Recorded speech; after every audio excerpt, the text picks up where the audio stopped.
Rebonjour. Alors, bienvenue à vous, belle communauté d'amour, dans cet espace que l'on se donne pour se retrouver, pour échanger, pour se relier, pour se souvenir de l'essentiel, pour se retrouver aussi dans l'authenticité, l'humilité, la vérité de qui on est, de comment on traverse cette période. Alors, salut Nathalie, Caro, Valérie, Lucie, Christiane, Bérangère, Marie-Joëlle, Linda, Louise, salut. Comment tu vas? Je vais bien, merci. C'est tellement gentil de me demander comment je vais. Je vais bien. Salut Benoît. Marie-Claude, coucou.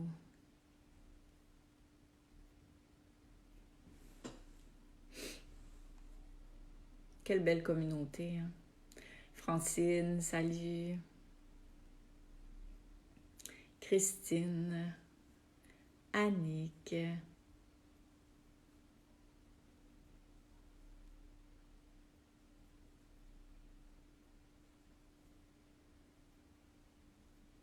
Françoise, coucou ma belle. Laurence, bonsoir à toi. Régis, salut.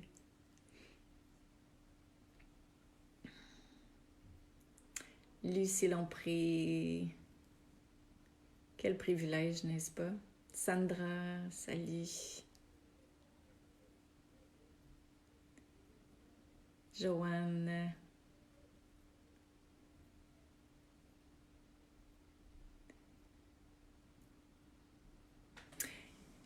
Joanne, Massé, Marie-Jo,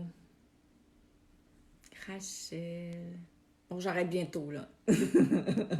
C'est quand même cool de vous nommer. Laure, salut. C'est comme si j'allumais dans ce réseau virtuel chacune de vos lumières en vous nommant. Alors aujourd'hui, je vais tester quelque chose de différent. C'est-à-dire que quand vous écrivez un plus long commentaire, je vais prendre un crayon pour essayer d'afficher la suite au lieu de mon gros pouce. On va voir si ça marche.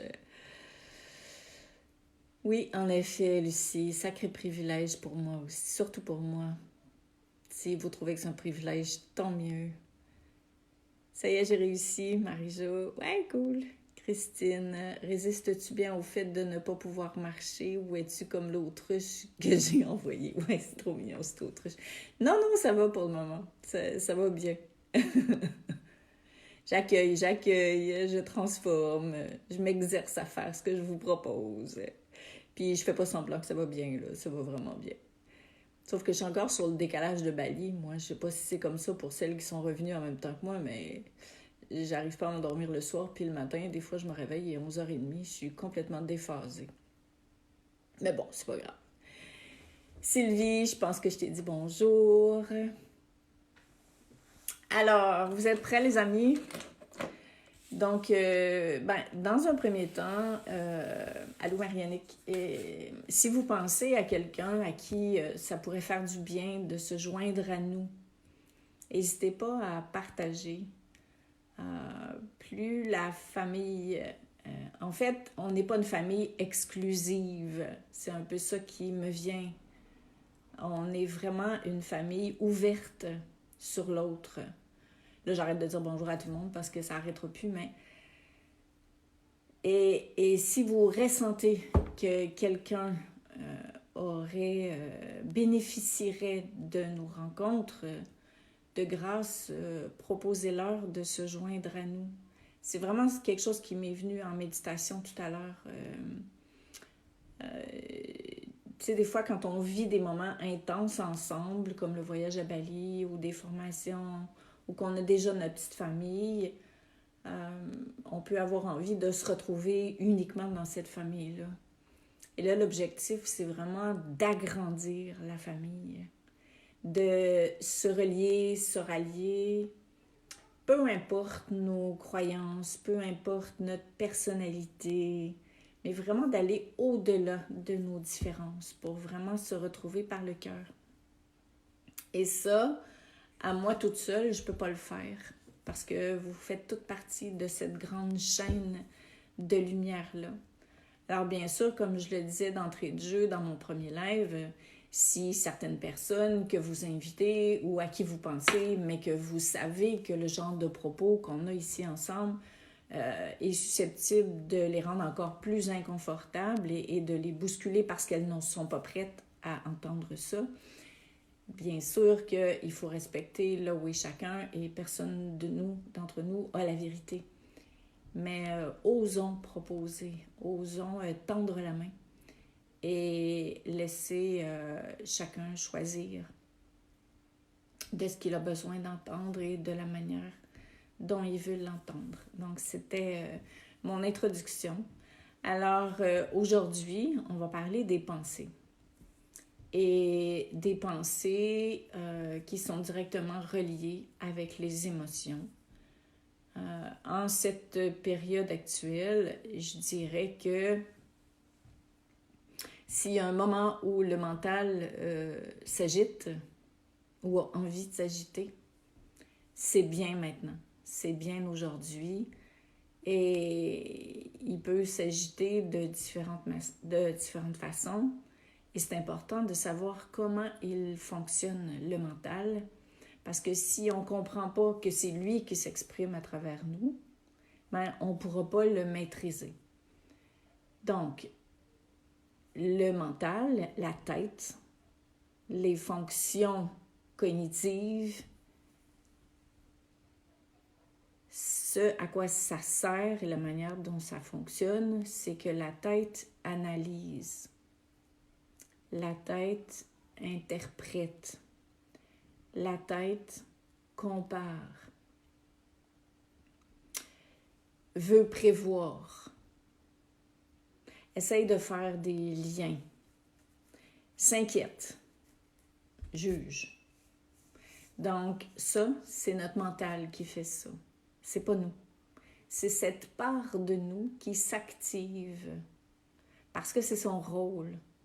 Le mental, et je parlerai de l'ego une autre fois parce que sinon ça va faire trop de trucs en même temps, mais le mental, c'est sa fonction de faire ça.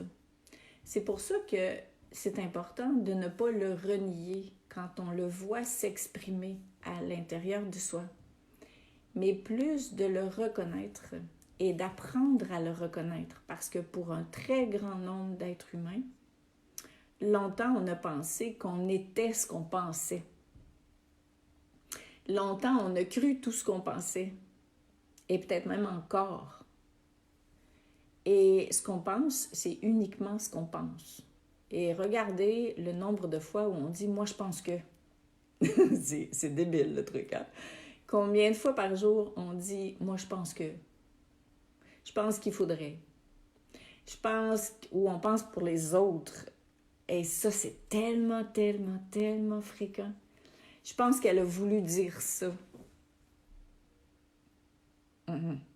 Et on attribue une intention à quelqu'un à partir de ce qu'on pense que l'autre a dit ou de ce qu'elle voulait dire quand elle a fait tel truc.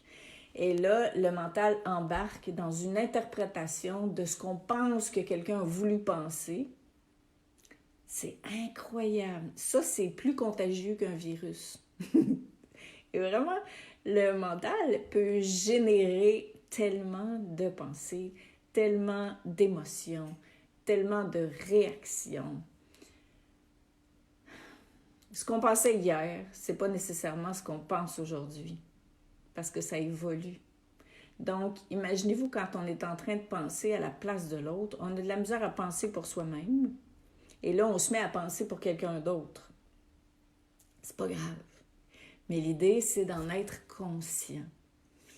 Et à l'heure actuelle, le mental s'agite parce que, on est dans l'inconnu.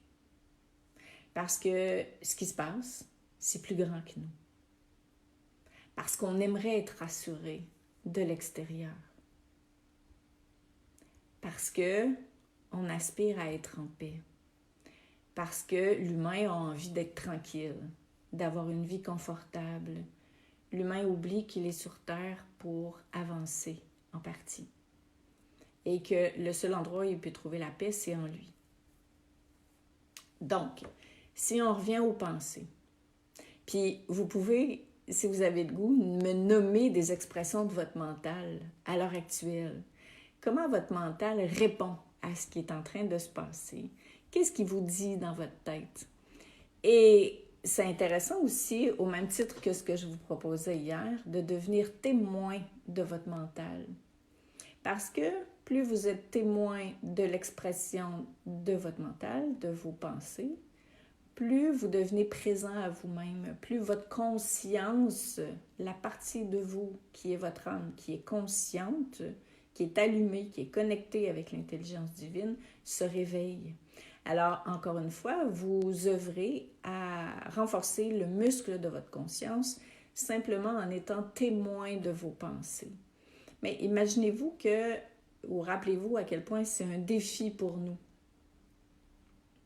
d'observer nos pensées parce qu'on a toujours vécu à partir de nos pensées, parce qu'on pense que ce qu'on pense, c'est vrai, et parce qu'on vit dans une société où le mental a toujours été roi. Et là, tout à coup, on doit se décaler, on est appelé en tout cas, on n'est pas obligé de rien faire, mais si on veut trouver la paix en soi, on est appelé à se décaler, à se distancier de nos pensées, mais sans les juger. Alors, dans un premier temps, ce qui est important à faire comme exercice, c'est de reconnaître ma pensée sous toutes ses formes et de ne pas la qualifier comme étant une belle pensée ou une pas belle pensée. Une pensée, c'est une pensée. Ça, c'est l'ego. Puis, je le répète, on va revenir avec l'ego, mais c'est l'ego qui veut qualifier la pensée comme étant belle, comme étant pas belle, comme étant évoluée, comme étant spirituelle. Une pensée, c'est une pensée, un point, c'est tout. Alors, ça, c'est un exercice à vous proposer. Et je vous le répète, si vous avez envie de nous partager le type de pensée qui vous habite, ça pourrait aider d'autres personnes à faire « Ah, ouais, ok, moi, j'avais pas vu que c'était une pensée, ça. » Alors, c'est toute projection dans le futur, c'est vouloir comprendre, c'est vouloir savoir, c'est projeter sur l'autre, c'est analyser, c'est s'inquiéter. Ce sont des pensées. Est-ce qu'elles sont bien, est-ce qu'elles sont mal? Je radote, mais ce sont des pensées. Maintenant, ce qui est super important de savoir, c'est que dans nos corps subtils, le corps mental, c'est-à-dire la part de nous qui est reliée avec la pensée, et le corps émotionnel, c'est-à-dire les émotions, sont les meilleurs amis du monde. Ils se stimulent l'un l'autre. Tu dis, Mariannick, oui, mais, oui, voilà. Tous les oui, mais, ce sont des tentatives d'exprimer sa pensée.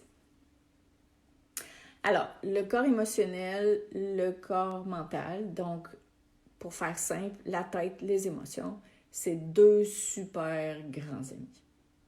Ils se stimulent l'un l'autre comme deux amants extraordinaires. Bon, il fallait bien que je sorte une niaiserie, ça faisait longtemps que je n'en avais pas dit. Donc, ce qui se passe, et ça, c'est vraiment intéressant. Je vais revenir sur vos expressions de pensée parce que sinon, je perds le fil, fait que je vais redéfiler tout à l'heure. Merci de les exprimer.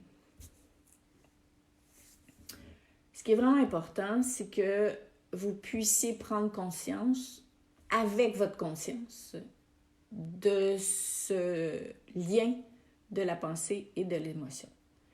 C'est-à-dire, imaginez-vous que ce soir en vous couchant, vous avez la pensée que peut-être qu'un proche que vous aimez va mourir du COVID-19.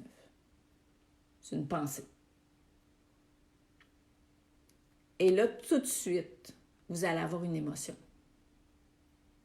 Vous allez avoir une crispation du cœur. Vous allez tomber dans la peur. Vous allez être dans l'inquiétude. Vous allez vous en faire. Voyez-vous comment ça marche? Puis vous allez le sentir. Votre corps va l'absorber, l'émotion. Pourtant, il n'est peut-être encore rien arrivé. Et, on va aller encore plus loin. Si vous avez un proche qui est atteint, là, vous avez la pensée que c'est hyper triste que cette personne-là soit toute seule et que vous aimeriez faire quelque chose pour elle, mais que vous vous sentez impuissant par rapport à ce qui vient d'arriver. C'est humain, là. C'est normal. Sauf que si vous nourrissez ça, puis que vous n'avez aucun pouvoir d'action sur ce qui se passe à l'heure actuelle, qu'est-ce qui va arriver? C'est que ça va devenir un cycle sans fin. C'est-à-dire que si vous vous inquiétez pour quelqu'un, puis que là, vous vous désespérez parce que vous ne pouvez pas être à ses côtés, vous allez générer une autre émotion, qui est celle du désespoir. Parce que vous avez généré l'émotion du désespoir, vous allez avoir une autre pensée qui va arriver, qui, par exemple, va être « c'est pas juste ce qui se passe ». Et là, vous allez avoir une émotion qui est reliée à l'injustice de ce qui se passe, qui va, par exemple, être une frustration. Et parce que vous êtes frustré, parce que c'est pas juste ce qui se passe, bien là, vous allez être en colère. Donc, vous allez avoir une émotion, évidemment, qui est subséquente à ça, et vous allez avoir une autre pensée de dire Dieu est injuste, et puis pourquoi on vit un tel truc comme ça, puis pourquoi c'est pas tombé sur quelqu'un qui était pas gentil, désagréable, il fallait que ça tombe sur ma mère qui est super gentille, qui n'a rien fait à personne. Et là, voyez-vous le cycle? Et votre mental va vous dire, ben t'as raison de penser comme ça. Mais c'est pas une question d'avoir raison, de pas avoir raison. C'est une question d'être conscient de ce cycle-là des pensées et des émotions qui fait partie de notre mode de fonctionnement. Donc, c'est pas mauvais d'aller là. L'idée, c'est de se surprendre quand on est là-dedans, puis de se dire, est-ce que j'ai un pouvoir d'action là-dessus? Oui, non. Est-ce que c'est normal? Bien sûr que j'ai ce type de pensée-là. Mais ce qui se passe, c'est que si je n'arrête pas ce cycle-là pour revenir dans l'instant présent, pour revenir dans mon cœur, ma vibration est affectée. Ma vibration de lumière. Parce que je me déconnecte du divin, de l'amour en vérité, de la source. Et là, pour reprendre un langage qui m'est très familier, peut-être que je ferai un live là-dessus s'il y en a qui veulent que je développe ça davantage, mais je tombe couchée, quoi. Je me laisse aspirer par la réalité. Et attention, vous allez me dire, ben j'ai raison cette fois-ci, parce que là, on n'est plus dans le vivre conscient par choix. On est presque dans le vivre conscient parce que j'ai plus le choix. C'est là qu'on est arrivé, là. Alors, c'est sûr que si je me laisse aspirer par tout ça, je tombe couchée. Ma tête me dit que j'ai raison, mais je suis couchée quand même. Et si je veux contribuer vraiment, véritablement, à me soutenir et à soutenir l'humanité dans ce qu'elle est en train de vivre, j'ai pas le choix d'être debout. Mais pour être debout, je dois conscientiser le cycle de mes pensées et de mes émotions. Et envers et contre tout, je suis appelée, je dis bien, à rechoisir ma posture. Parce que sinon, je ne vibre plus. Je perds ma fréquence vibratoire. Quand je perds ma fréquence vibratoire, je ne peux plus aider personne. Parce que c'est ma posture de connexion qui va faire en sorte que je vais dégager la lumière pour pouvoir rayonner cet amour-là. Et c'est cette lumière-là qui va non seulement m'accompagner moi, mais toucher autour de moi par-delà nos isolements respectifs. Et en plus, c'est que si je me laisse aspirer par tout ça, et Dieu sait que c'est facile, hein? On peut passer une nuit comme ça, ben je tombe dans la peur et mon système immunitaire baisse. Donc, je suis d'autant plus susceptible de me retrouver avec ce virus-là parce que mon système immunitaire est directement relié avec les émotions que je nourris ou pas. C'est pour ça que j'ai appelé ce live d'aujourd'hui « La maîtrise du mental ». Et attention, la maîtrise, ça ne veut pas dire que je contrôle, parce que la part de nous qui veut contrôler, c'est la tête, encore une fois. La maîtrise, ça veut dire que je choisis les pensées que je nourris et je choisis de renverser les pensées sur lesquelles j'ai aucun pouvoir d'action et qui m'aspirent. Et par le fait même, je deviens de plus en plus consciente de mes pensées et j'apprends à me détacher de ces pensées-là, à les laisser être, mais à cesser de m'identifier. Donc, comme le dit Eckhart Tolle, qui pour moi est un très grand enseignant, l'idée c'est de revenir dans l'instant présent. C'est le grand défi, de revenir dans l'instant présent tel qu'il est. Et si je n'ai pas encore reconnu certaines pensées qui s'expriment en moi et que je les achète encore, je les nourris encore, ben je ne peux pas agir sur ce que je n'ai pas saisi. Et c'est pour ça que cette période est intéressante, entre autres, au niveau de la pensée, parce que tout ce qui lève en nous et tout ce qui est appelé à se transformer, à être éclairé, à être vu, mais sans les juger, sans les rejeter. Donc, si vous en avez envie et que vous ressentez l'élan, vous pouvez revenir sur la méditation de dimanche où on vous proposait une manière de composer avec vos pensées et vos émotions. Parce que si la tête dit à la pensée d'arrêter de penser, ça ne marche pas, ça se nourrit. Donc, on ne peut pas dire « OK, il faut que j'arrête de penser ». Parce que là, c'est la tête qui a dit à la tête qu'il fallait qu'elle arrête de penser. Voyez-vous comment ça marche? Donc, on ne peut pas agir par le bout de la tête pour régler la tête. Mais l'idée, c'est de voir clair, d'accueillir. Et j'aimais beaucoup, qui suis-je pour dire j'aimais beaucoup, c'est plus grand que moi ce qui s'est proposé dimanche, mais d'envelopper vos pensées, vos émotions dans des cœurs et de les laisser se déposer dans le cœur. Donc finalement, c'est l'amour qui enveloppe vos pensées. C'est pas la tête qui dit que vous devriez arrêter de penser. Et si je peux faire un petit rappel pour ceux et celles qui n'étaient pas là, sinon vous irez la réécouter, vous pouvez la télécharger aussi. L'idée, c'était d'inspirer l'amour, de s'imaginer que de la source coule plein de petits cœurs en nous et que ces cœurs-là enveloppent nos pensées, peu importe quelles sont nos pensées. Et évidemment, quand on s'inquiète pour quelqu'un d'autre puis qu'on a envie de partager notre amour, comme quand on a des proches d'atteints, bien, c'est le temps plus que jamais d'utiliser la banque d'amour. Parce que sinon, c'est le sentiment d'impuissance, l'inquiétude qui va embarquer, puis bon, ça finit plus.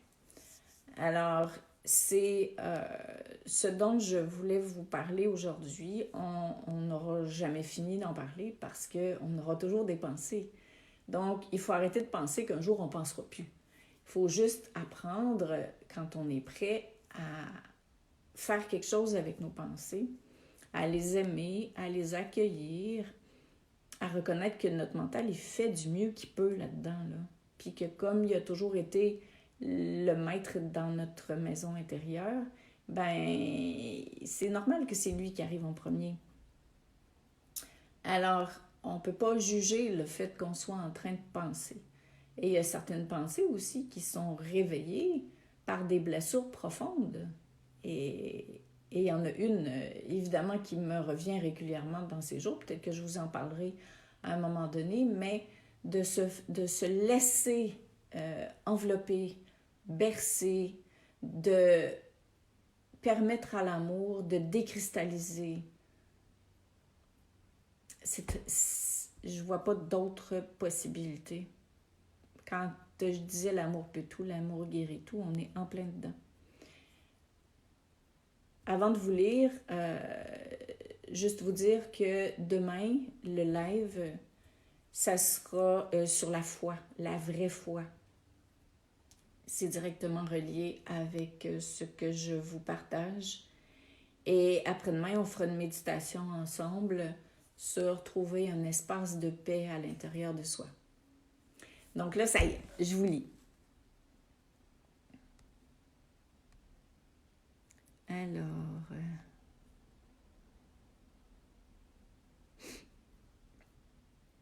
bon, mon mental me dit, ouais, c'est ça, je l'avais vu celui-là, Mariannick. Mon mental me dit souvent, oui, mais, tout à fait. Valérie, c'est espérer que la vie change. Oui, c'est vrai. C'est une expression du mental qui est je veux que ça change. Et Et je le répète, une question que vous pouvez vous poser pour vous aider, c'est est-ce que j'ai un pouvoir d'action actuellement sur ça? Si votre réponse c'est non,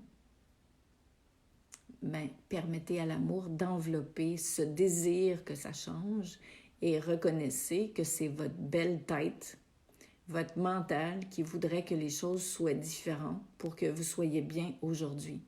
Et aujourd'hui, ce qu'on est en train d'apprendre, c'est à être bien, peu importe ce qui se passe. Je le sais que c'est gros, je le sais que ça peut faire réagir, mais quand je vous disais, pour ceux et celles d'entre vous qui avaient fait beaucoup de stages avec moi ou quelques-uns, je le répète souvent, c'est que les gens qui trouvent la paix, les sages, ce ne sont pas des gens qui sont rassurés tous les jours ou qui ont eu toutes les réponses.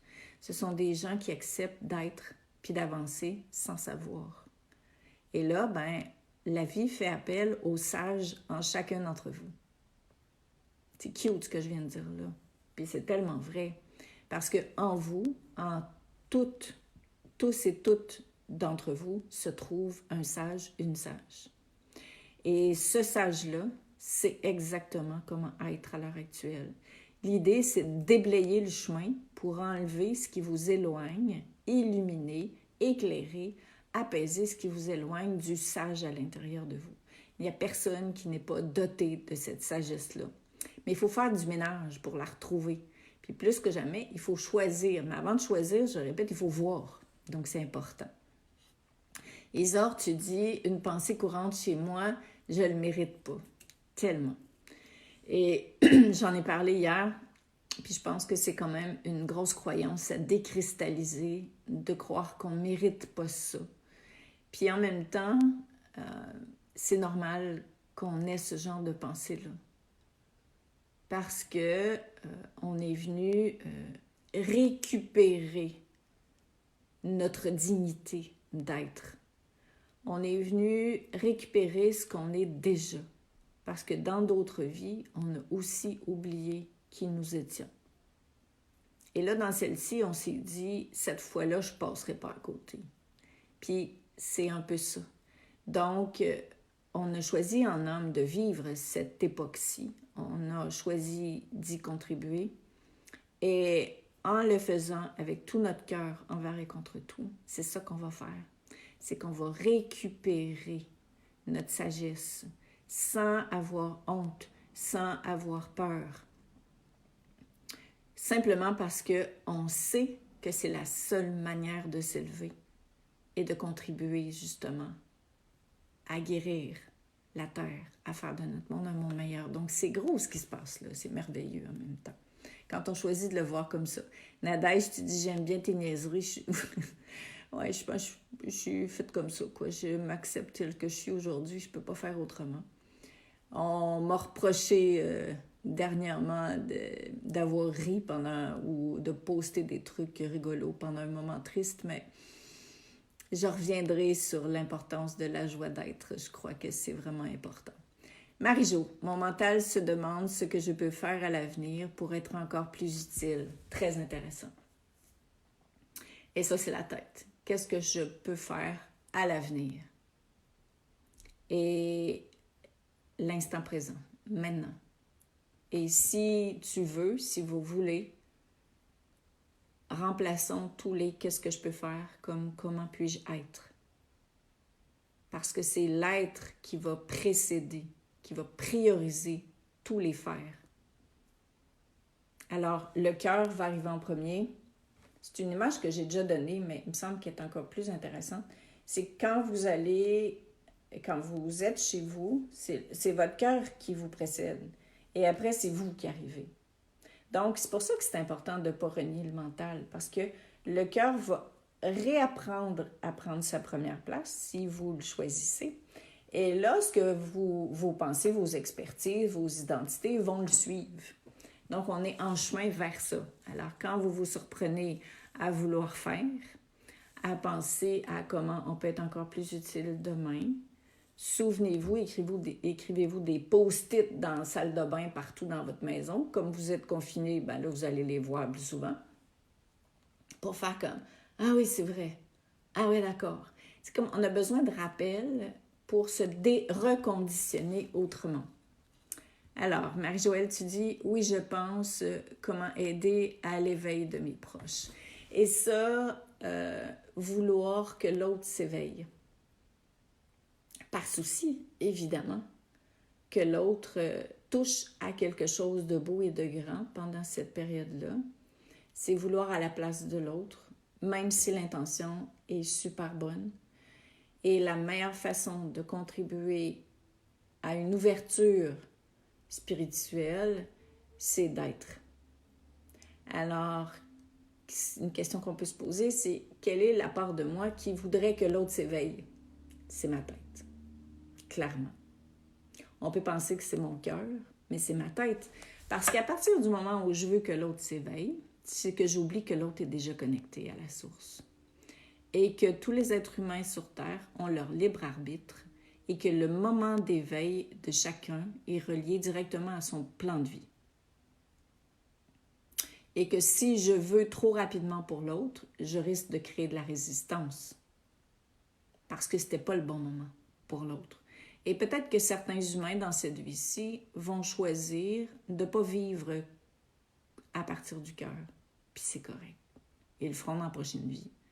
Du point de vue de l'éternité, une vie, c'est un pet. Donc, faisons confiance à la nature divine de chacun et souvenons-nous que dès qu'on s'incarne, c'est comme si en descendant sur Terre, le parachute du libre arbitre s'ouvrait, c'est-à-dire j'ai le choix de ou bas. Mais oublions surtout pas qu'on ne connaît pas le plan de vie de l'autre. C'est comme si... pendant que je vivais ma radiation et l'humiliation publique et tout ça, mes parents auraient voulu que ça se passe autrement pour moi parce qu'ils m'aiment. Mais en âme, je devais traverser ça. Alors, c'est pour ça que demain, en parlant de la vraie foi, ça va être intéressant. Marie-Jo, et en même temps, il tarde à trouver des réponses. Je suis plus sûre, j'ai perdu le fil. Tu pourrais préciser, Marie-Jo, peut-être à quoi tu fais référence? Bérangère, merci pour la question à se poser. Est-ce que j'ai un pouvoir d'action là-dessus? Complètement. Lorsque je sens que je suis tombée et donc allongée, je visualise la maison intérieure où je suis debout. Oui. Et là, tu parles de la formation en ligne, Découvrir, révéler sa richesse intérieure, que je vais reproposer dans quelques semaines et qui va changer de nom, qui va s'appeler Découvrir et habiter sa maison intérieure, parce que plus que jamais, c'est important d'apprendre à s'habiter. Pour s'habiter, on doit apprendre à mieux se connaître.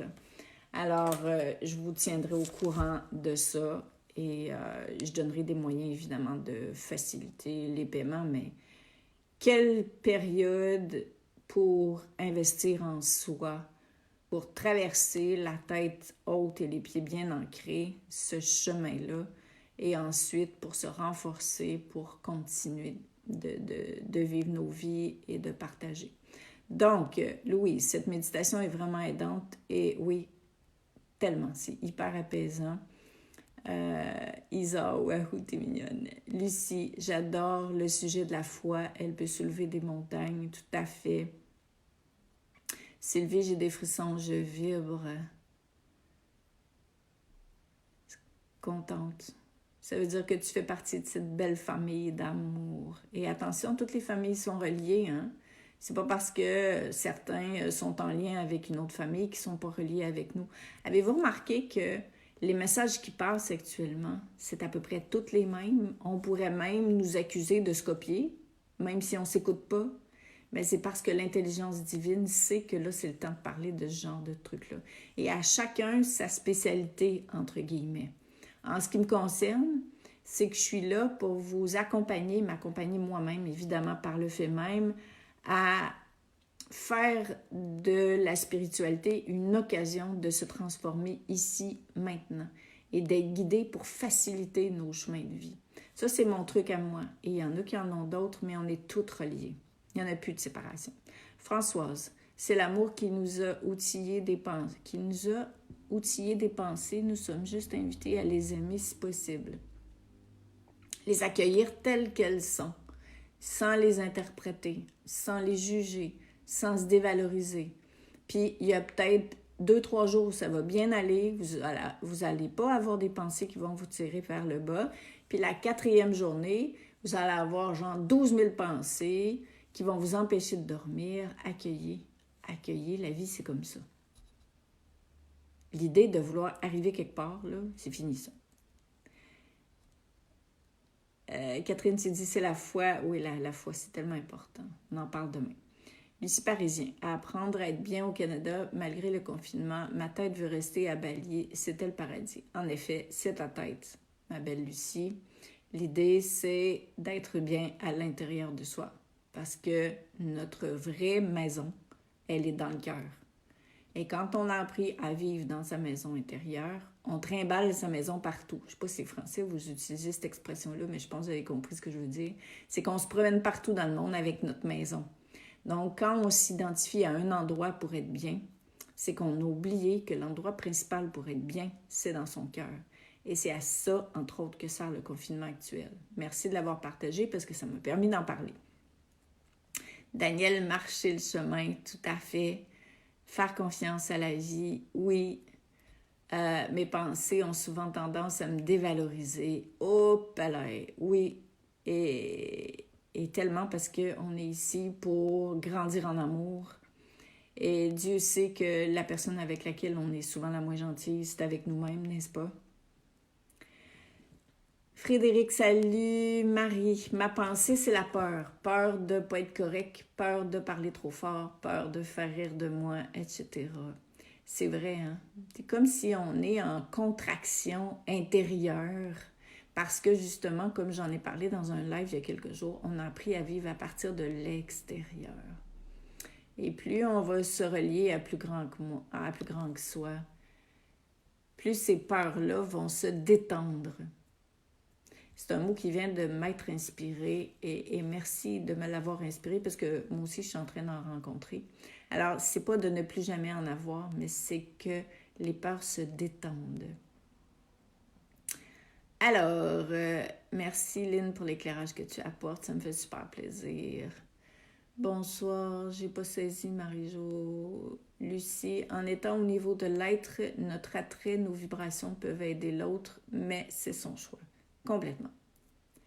Et je dirais même que le mot « aider » ici, il fit moins, quoi. Il convient moins.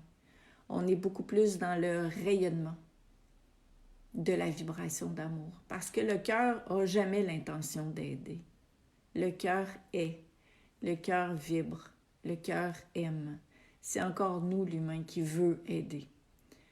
Sylvie, demain c'est mon anniversaire. Je pense que mes enfants ne seront pas près de moi, mais je me relierai avec eux par le cœur. Oui, Sylvie. Et puis ensemble, on célébrera ton anniversaire. N'oublie pas de nous le rappeler. Alors, Françoise, merci de nous accompagner à traverser cette période. Mon cœur vibre à l'unisson. Louise, en pensée avec toi pour cette journée d'anniversaire. C'est ça. Donc, demain, on va célébrer l'anniversaire de Sylvie. Alors, voilà pour aujourd'hui. Donc, mon cœur se relie au vôtre. Je vous rappelle encore une fois que je vous aime. N'oubliez pas de partager si vous pensez à des gens à qui ça ferait du bien de se joindre à notre famille. C'est aussi votre responsabilité. Le mot est gros, j'ai failli pas le dire, mais on m'a dit de le dire. Donc, OK. C'est la responsabilité de chacun de partager. Donc, gros bisous, gros câlins et merci encore d'être là, d'être vous, tel que vous êtes. Et puis, on se retrouve demain. Marjo, tu dis, ta phrase et le mot formation m'ont fait penser que tu as fait la formation dont Lynn vient de parler. OK, vous parlez entre vous, c'est bon, j'ai compris. Donc, à demain. Ciao.